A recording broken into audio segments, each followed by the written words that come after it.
2 Samuel 8 verse 5. When the armies of Damascus came to help Hadassah, king of Zobah, David struck down 20,000 of them.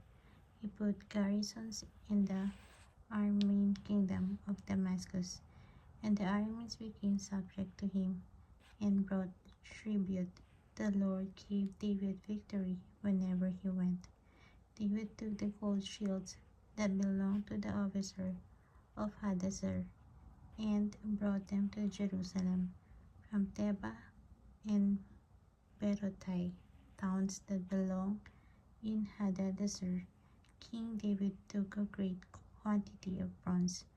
When Tou, king of Hamath, heard that David had defeated the entire army of Hadassah, he sent his son Joram to King David to greet him and congratulate him on his victory in battle over Hadassah, who had been at war with Tou.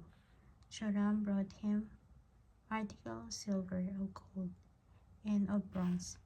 King David dedicated this article to the Lord as he had done with the silver and gold from all the nations he had subdued, Edom and Moab, the Ammonites and the Palestines, and Amalek.